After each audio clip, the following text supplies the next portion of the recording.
É muito bom estar com você mais uma vez para juntos nós conversarmos sobre os bastidores da igreja. Isso é, a igreja por trás da fachada.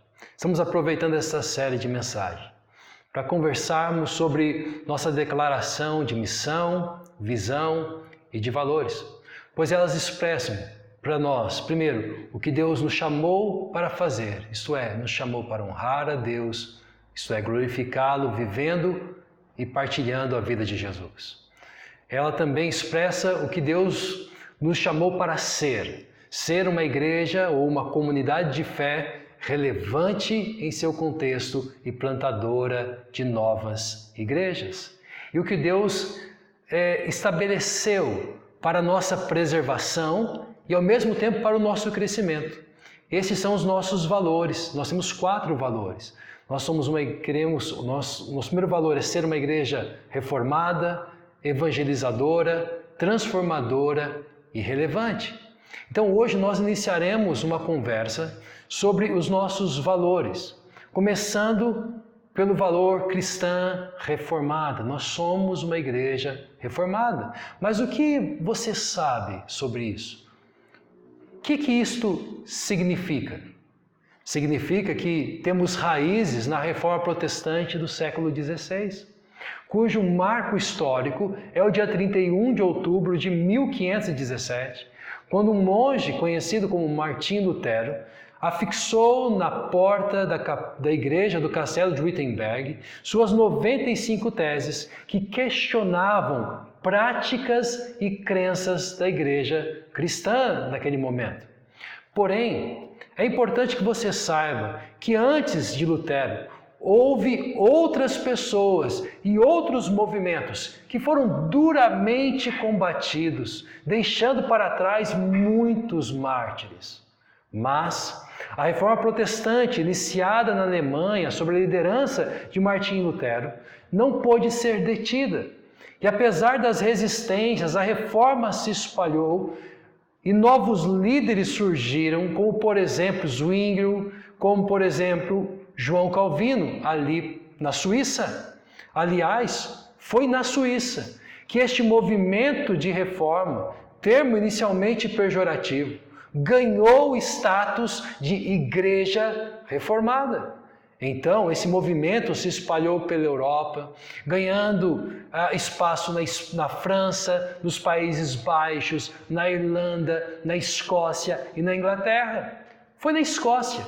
Na Escócia que, em resposta ao domínio e o controle dos reis sobre o clero, bispos e líderes religiosos, que a igreja passou a ter presbíteros. Foi a partir dali, então, que algumas igrejas reformadas passaram a ser identificadas como igreja presbiteriana. Em 1705, muitos escoceses e irlandeses migraram para os Estados Unidos. E na América do Norte, a igreja presbiteriana cresceu e se expandiu. Até que em 12 de agosto de 1859, desembarcou no Brasil o missionário e pastor Archibald Green Simonton. E com sua chegada, nascia aqui, em solo brasileiro, a primeira igreja presbiteriana no Brasil, lá na cidade do Rio de Janeiro. Esta igreja presbiteriana, que nasceu e se desenvolveu em solo tupiniquim, nunca negou suas origens que remontam à Reforma Protestante do século XVI e sempre preservou o legado que os reformadores deixaram. Entre os legados da Reforma está um conjunto de doutrinas bíblicas e teológicas que é conhecido como os 5 solas, palavra latina que pode ser traduzida como somente. Os 5 solas resumem as bases fundamentais da fé cristã. Solo Cristo, somente Cristo. Sola gratia, somente a graça. Sola Escritura, só as Escrituras. Sola fide, só a fé. Só lhe deu glória, glória somente a Deus.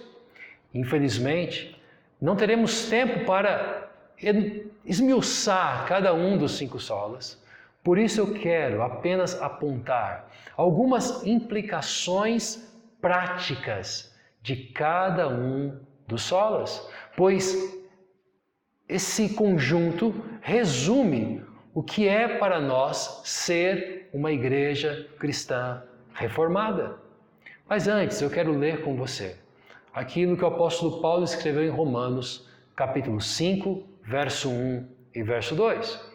Diz assim as Escrituras Sagradas: Tendo sido, pois, justificados pela fé, temos paz com Deus por nosso Senhor Jesus Cristo, por meio de quem obtivemos acesso pela fé a esta graça, na qual estamos firmes e nos gloriamos na esperança da glória de Deus. Ser uma igreja cristã reformada é declarar em palavras e ações solos Christus, ou somente Jesus Cristo. O texto de Romanos diz que temos paz com Deus por nosso Senhor Jesus Cristo. Tudo o que Deus faz em nós e por nós, Ele o faz por nosso Senhor Jesus Cristo. João, o apóstolo João, escreveu isto na abertura do seu evangelho, quando ele diz lá: aquele que é a palavra estava no mundo e o mundo foi feito por intermédio dele. Mas o mundo não o conheceu. Veio para o que era seu, mas os seus não o receberam. Contudo, aos que o receberam, aos que creram em seu nome, deu-lhes o direito de se tornarem filhos de Deus, os quais não nasceram por descendência natural, nem pela vontade da carne, nem pela vontade de algum homem, mas nasceram de Deus. Tudo foi feito por intermédio de Jesus. Sem Ele, nada do que foi feito se fez. Talvez a declaração mais simples e mais completa sobre quem é Jesus seja: Jesus é o Senhor e Salvador. Por isso, ou melhor dizendo, foi isto que os anjos anunciaram aos pastores quando estes estavam no campo por ocasião do nascimento de Jesus. Disse os anjos aos pastores de ovelhas: hoje, na cidade de Davi, lhes nasceu o Salvador, que é Cristo o Senhor. Salvador e Senhor. Jesus é o Deus Filho, que se esvaziou e se tornou homem, viveu vida perfeita, morreu na cruz em nosso lugar, assumiu nossa sentença, nossa condenação e ressuscitou para nunca mais morrer novamente. Por isso, nós lemos lá em Filipenses capítulo 2, verso 9 e 11, por isso Deus o exaltou, a mais alta posição lhe deu o nome que está acima de todo nome, para que ao nome de Jesus se dobre todo o joelho no céu, na terra e debaixo da terra, e toda língua confesse que Jesus Cristo é Senhor, para a glória de Deus Pai. E lá em Atos capítulo 4, verso 12, diz assim: não há salvação em nenhum outro, pois debaixo do céu não há nenhum outro nome dado pelos homens, dado aos homens, melhor dizendo, pelo qual devamos ser salvos. Ele é o nosso Senhor, Ele é o nosso Salvador. Quais as implicações de não considerar solos Cristo? Jesus deixa de ser o centro de tudo. Ele deixa de ser o único mediador entre Deus e o homem. E então surgem equívocos. No passado surgiu, por exemplo, o culto a Maria como uma intercessora, culto às imagens, canonização dos santos e a instituição da figura do sacerdote, do líder religioso, como um representante direto de Cristo na terra, para quem os pecados deveriam ser confessados. No presente, isso traz equívocos também. Pode acontecer de haver indivíduos prestando, entre aspas, culto aos ícones da Reforma, Lutero, Calvino, aos seus escritos, a teologia reformada, como se a teologia reformada ou os reformadores pudessem nos salvar do pecado. Culto às construções, às igrejas, a denominação X, a denominação Y. Pode acontecer também uma ênfase desequilibrada no valor e na função da doutrina, que é fundamental, mas às vezes uma ênfase desequilibrada. A canonização de pastores e líderes cristãos que lembram muito mais um popstar do que Jesus de Nazaré, o carpinteiro. No presente ainda, nós corremos o risco de uma vida focada em construir o nosso próprio reino, em busca da nossa fama, em busca do nosso dinheiro, em busca do nosso sucesso profissional, em busca da nossa família, em busca da nossa tão sonhada felicidade. Por quê? Porque nós deixamos de lado solo Cristo, somente Cristo. Declarar somente Jesus Cristo é resgatar a simplicidade do Evangelho que salva e transforma e nos mantém seguros em Cristo enquanto vivemos e enfrentamos os desafios do dia a dia.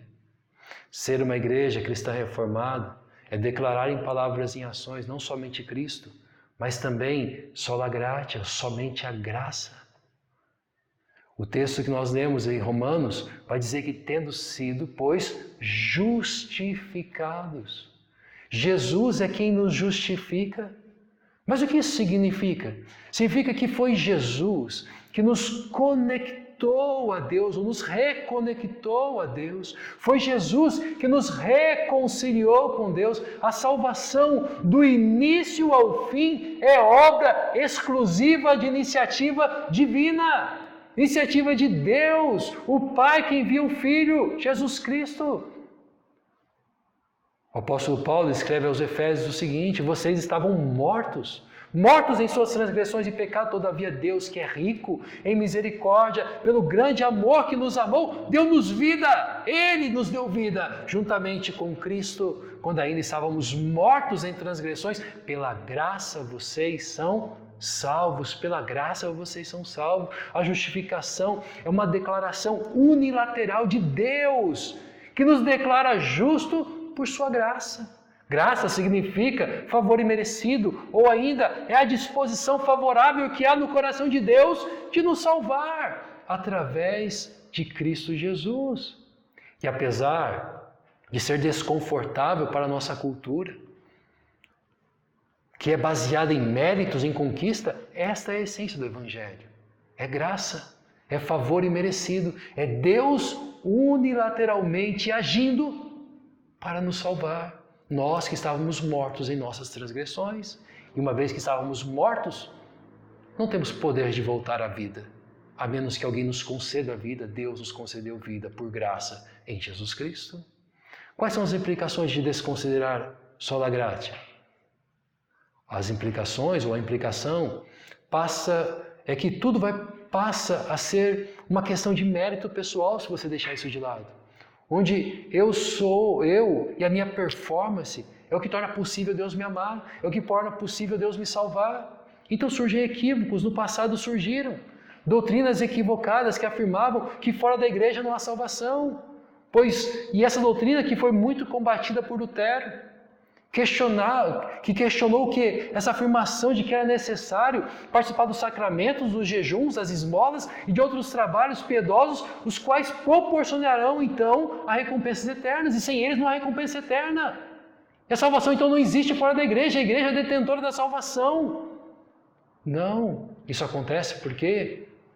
Porque nós desconsideramos somente a graça. No presente, ao excluir somente a graça, você começa a medir as pessoas e começa a pensar que se alguém não cultua a Deus do seu jeito, no mesmo lugar que você, essa pessoa não pode ser salva. Essa pessoa não tem direito à salvação. E assim nós jogamos no inferno gente que Deus está revelando, a quem Deus está revelando a sua graça. No presente ainda, nós corremos o risco, pelo menos, de cair no erro, de pensar que precisamos mudar a nossa vida para poder participar da igreja. Este mudar a vida, é claro, geralmente está ligado a questões morais. É como se alguém pensasse em consertar o seu próprio carro antes de levar o seu carro quebrado para a oficina. Se você conserta seu carro, você não precisa levar para a oficina. Se você tivesse condições de se consertar, você não precisaria de Deus, mas você não tem condições de se consertar. Por isso é necessário ir como você está, confiando inteiramente na graça, na disposição favorável que há no coração de Deus em te nos salvar. Então, declarar somente a graça é resgatar essa simplicidade do Evangelho que salva, transforma e nos mantém seguros em Cristo. Então, ser uma igreja cristã reformada é declarar em palavras e em ações somente Cristo, somente a graça e somente a fé, sola fide. O texto diz para a gente que tendo sido, pois, justificado pela fé. Pela fé. E aí ele completa, por nosso Senhor Jesus Cristo. Jesus nos justificou ao nos substituir, assumindo a sentença, que é a morte. Ele então foi executado em nosso lugar. A nossa sentença foi executada sobre ele naquele madeiro, na cruz. Então lá na cruz, Deus, o Pai, sabendo tudo sobre mim, sabendo tudo sobre você, Deus, o Pai, castigou Jesus por cada um dos nossos pecados, por cada um dos nossos equívocos, dos nossos deslizes. E assim Ele nos salvou. E a resposta a essa ação de Deus é somente a fé. A fé de que Deus, de que Jesus, melhor dizendo, é Deus. A fé de que Jesus morreu na cruz, no meu e do seu lugar. E que Deus o ressuscitou ao terceiro dia para que Ele nunca mais morra novamente, assim como Ele fará comigo e com você um dia. Desta forma, a fé pode ser vista em pode ser vista como não como nossa contrapartida, e é importante entender isso. A fé não é uma contrapartida nossa, ela não é uma moeda de troca, mas ela é o meio pelo qual temos acesso à graça, e não algo que desencadeie a graça na nossa vida. Deus é gracioso, eu respondo com a fé. Só o Cristo, só a graça, só a fé. O apóstolo Paulo escreveu lá em Romanos 1, 16 e 17, não me envergonho do Evangelho, porque é o poder de Deus para a salvação de todo aquele que crê, primeiro do judeu e depois do grego, porque no Evangelho é revelada a justiça de Deus, uma justiça que do princípio ao fim é pela fé, como está escrito, o justo viverá pela fé. Quais as implicações de não considerar somente a fé? A implicação é que acreditar-se-á que existe alguma forma de comprar o favor de Deus pelas boas obras, por exemplo. E então surgem equívocos. No passado, um desses equívocos era as indulgências, que traziam o slogan que, ao som de cada moeda que cai no cofre, uma alma se desprende do purgatório e voa até o paraíso. No presente há equívocos também. No presente há o conceito errôneo, ou corre-se o risco de ter o conceito errôneo, de que se eu não roubo, não mato, não bebo, não fumo, fui batizado, fiz profissão de fé, dou dízimo, nunca falto na igreja, isso me torna amável por Deus. Isso é um equívoco de quem não está considerando que é somente a fé. No presente ainda, pode haver uma espécie de lei da compensação. Sabe, essa ideia errônea de que a quantidade de boas obras compensarão as más obras. Assim, tudo o que importa na vida é o quê? É você manter o saldo positivo. Depende de você. Mantenha o seu saldo positivo. E no final das contas você será salvo. Mas eu preciso te informar que Deus não trabalha assim. Deus não pega notas altas e baixas e tira uma média. As suas faltas são justificadas em Jesus. Ou vão ser justificadas em Jesus, ou então você viverá eternamente em débito. Declarar somente a fé é resgatar a simplicidade do Evangelho, que salva, transforma e te mantém seguro em Cristo. Ser uma igreja cristã reformada, então, é declarar em palavras e em ações só Cristo, só a graça, só a fé e também somente as Escrituras Sagradas. Sola Escritura.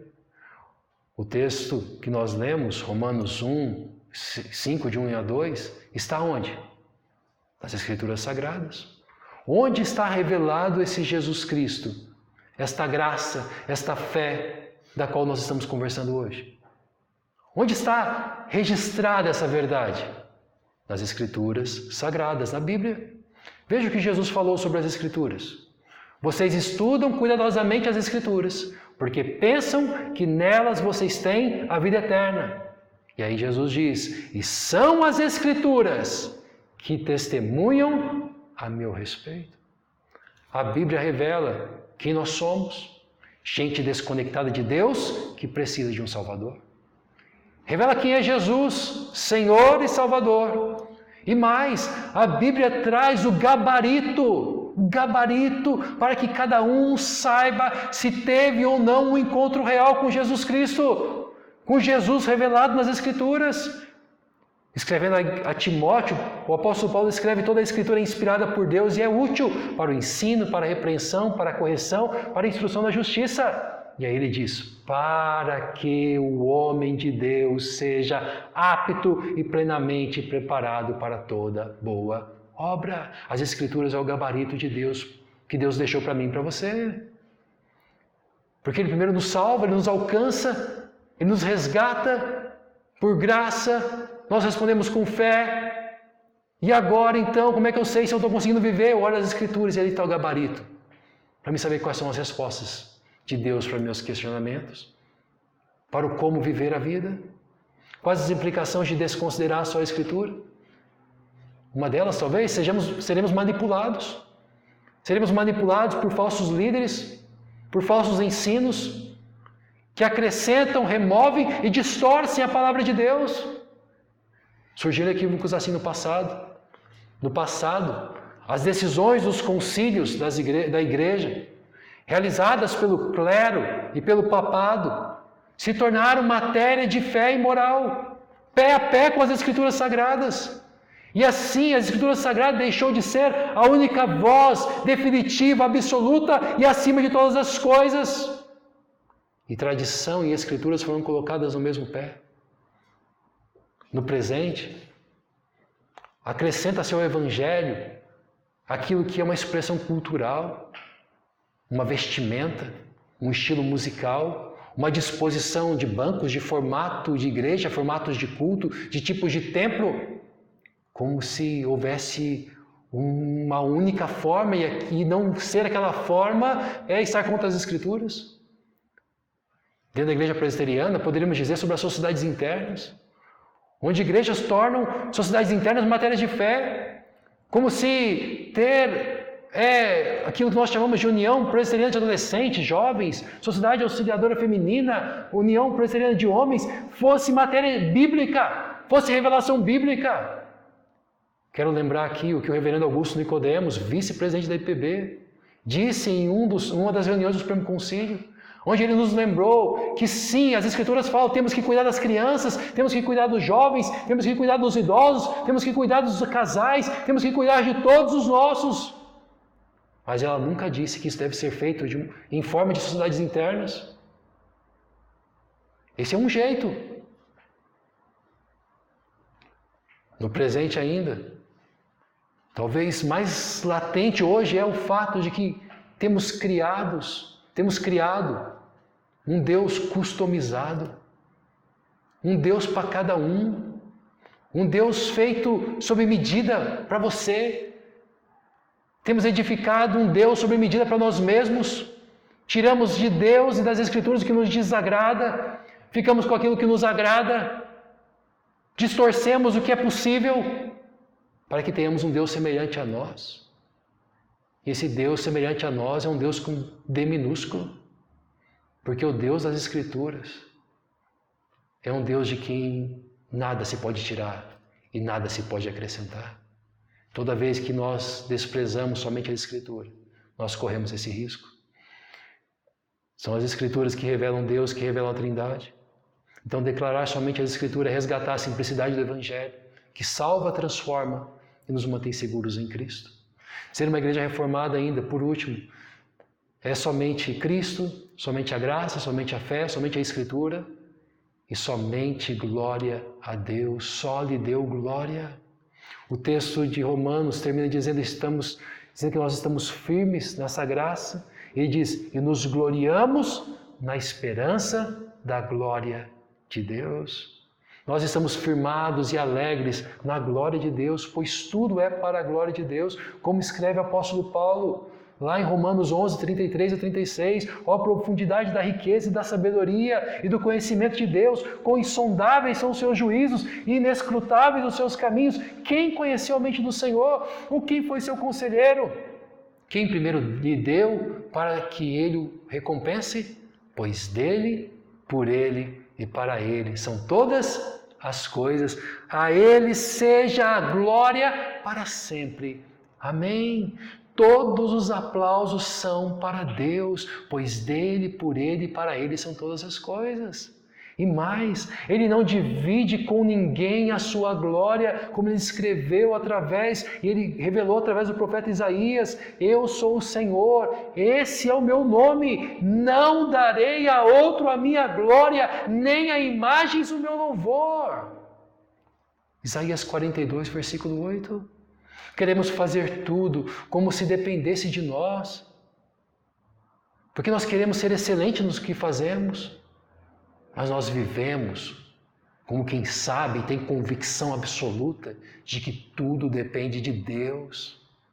Assim aconteça algo extraordinário ou ordinário, reconhecemos que tudo foi por causa de Jesus, tudo foi para a glória de Deus. Quais as implicações de desconsiderar só lhe deu glória? Não haverá sentido para a nossa vida se nós desconsiderarmos isso, porque nós existimos para a glória de Deus. Não haverá sentido para as nossas lutas, não haverá sentido para as nossas vitórias, pois nós somos criados em Cristo Jesus para as boas obras, que Deus preparou de antemão para a glória dele mesmo. É o que está lá em Efésios capítulo 2, verso 9 e 10. Surgem equívocos quando desprezamos isso. No passado, colocou-se santos, papas, relíquias e sacerdotes no lugar de Deus. E assim, desobedeceu-se um princípio bíblico de que Deus não divide a sua glória com ninguém. No presente, muitas vezes, honramos mais uma liderança religiosa, carismática, do que o próprio Cristo. Quantas vezes honramos mais a nossa tradição religiosa, honramos mais nossa teologia pura e reformada, nossa denominação cristã, da sua bandeira sobre a qual nós estamos, o lugar onde Deus nos colocou para servi-lo. E nós nos esquecemos que toda a glória é do Criador. Toda a glória é do Criador e Redentor, que nos salvou em Cristo Jesus e que nos chama para viver para Ele, por Ele e por meio dEle. No presente ainda, passa-se a acreditar, quando nós deixamos de lado a glória somente a Deus, passa-se a acreditar que somos muito bons, mas não percebemos que esta verdade só é uma parte, ou só é verdadeiro, porque nós estamos nos comparando com gente que é pior do que a gente. Por isso a gente chega a essa conclusão de que somos muito bons, porque quando a gente olha para Deus, a gente sabe direitinho quem nós somos. Mas toda vez que deixamos de lado só Deus a glória, passamos a olhar para os nossos pares. É nossa tendência natural olhar para os nossos pares que nós olhamos como abaixo de nós. E assim nos colocamos numa situação melhor. Mas sem Cristo, o futuro inevitável para mim e para você é a morte. E a morte eterna. Declarar somente glória a Deus é resgatar a simplicidade do Evangelho que salva, transforma e nos mantém seguros em Cristo. Resumindo, temos uma história. Temos um passado que nos orienta quanto ao futuro. Os valores expressos no passado, na forma dos 5 solas da Reforma, que responderam a questões pontuais daquele tempo, são atemporais e são como âncoras para que não nos afastemos da simplicidade do Evangelho, do verdadeiro Evangelho de Cristo Jesus, que salva, transforma e nos mantém seguros em Cristo. Um dos slogans da Reforma foi uma igreja reformada sempre reformando. Isso nos alerta sobre os perigos e nos aponta um caminho. São balizas para que nós possamos enfrentar os nossos desafios de hoje, do aqui e agora. Que se levantam na nossa sociedade relativista, individualista, pluralista, sincretista. Que Jesus, minha oração é que Jesus seja o centro da nossa vida. Que a graça seja o presente reconhecido e celebrado constantemente em nossos encontros e em nossa vida pessoal. Que a fé seja o meio para conhecer a Deus, vivendo com Ele, por Ele e para Ele. E que as Escrituras Sagradas sejam bússola e gabarito para uma vida abundante em Cristo Jesus. E que a glória de Deus seja a nossa grande missão. Como nós já expressamos lá na nossa descrição, honrar a Deus. A nossa missão começa com honrar a Deus, começa com a glória de Deus. Que Ele seja glorificado através da minha e da sua vida e da nossa vida comunitária aqui na Igreja Presbiteriana do Boa Vista. Que Deus te abençoe, que nós possamos continuar aí no próximo domingo, conversando sobre os valores da nossa comunidade de fé, os valores que Deus nos deu de presente para que nós sejamos preservados, para que nós possamos ser direcionados por Ele. Eu queria orar com você. Bondoso Deus, obrigado por esta manhã. Obrigado por estarmos juntos, revisitando nossa missão, nossa visão, os nossos valores. Nessa manhã, de maneira especial, revisitando a reforma. Temas levantados por homens que o Senhor, ó Deus, mobilizou na história para realizar a Tua vontade. Bondoso Deus, ajuda-nos a viver hoje esses valores. Que esses valores nos preservem, ó Deus. Que esses valores nos preservem de equívocos, de erros, ó Deus, de desvios, de caminhos que nos levem para longe do Senhor. E que ao mesmo tempo que esse valor, ó Deus, de uma igreja reformada, possa, Deus, também nos desafiar a uma vida ativa de serviço submisso a Ti, a Tua vontade e a Tua glória.